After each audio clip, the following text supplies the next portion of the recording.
Your focus is not fading by accident. It is being extracted. Quietly.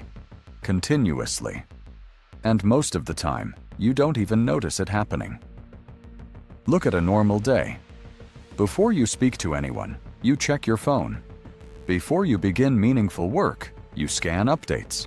Before your mind settles, it is already reacting. It feels routine. But routine is how conditioning hides. We live inside systems designed around one objective: capture attention, hold attention, resell attention. Notifications are not neutral. Feeds are not chronological. Platforms are not passive tools. They are engineered environments. And engineering shapes behavior. The more your attention is interrupted, the more your brain adapts to interruption. You begin craving novelty before depth has time to form. Silence becomes uncomfortable.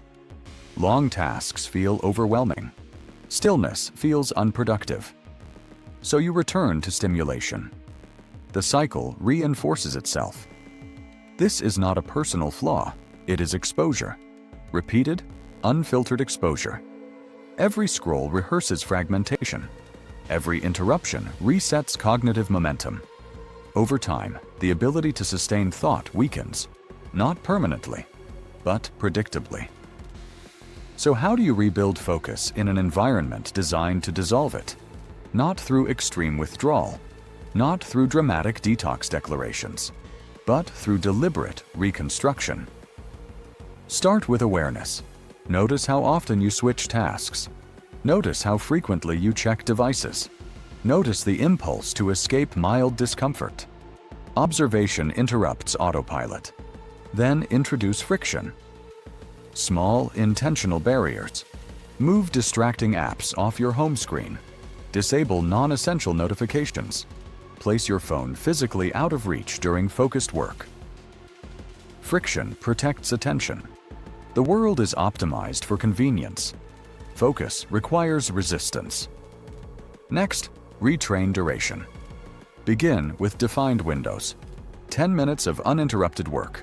No toggling, no checking. Expect restlessness. Your brain is recalibrating. Discomfort is not failure. It is adaptation in reverse. Repeat daily. Extend gradually. 10 becomes 15. 15 becomes 25.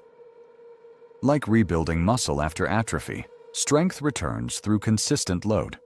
Another critical shift is input sequencing.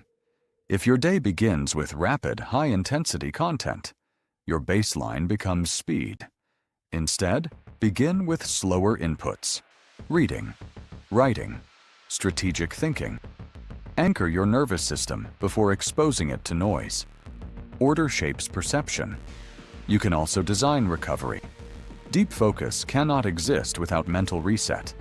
Walk without headphones. Sit without stimulation. Allow your mind to wander without scrolling. Boredom is not the enemy. It is the gateway to depth. In stillness, your thinking reconnects.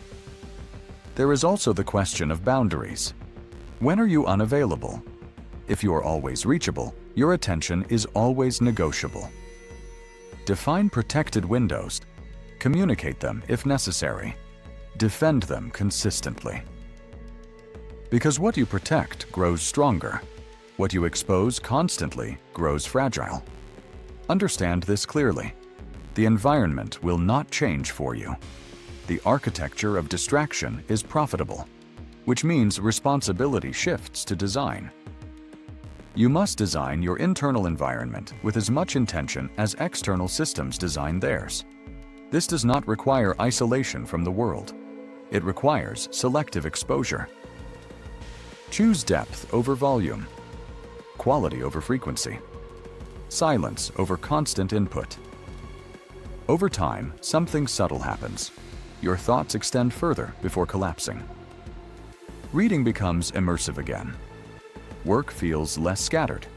You stop reacting automatically. You begin directing consciously. Rebuilding focus is not about reclaiming the past. It is about retraining the present. Ask yourself honestly, how much of your attention is truly yours? How often do you decide what deserves your focus versus reacting to what demands it? Where can you introduce friction? Where can you reduce exposure? Where can you protect depth? Experiment deliberately. Start small.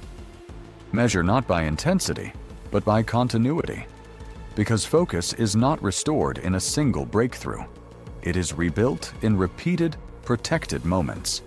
And once strengthened, it becomes your greatest strategic advantage.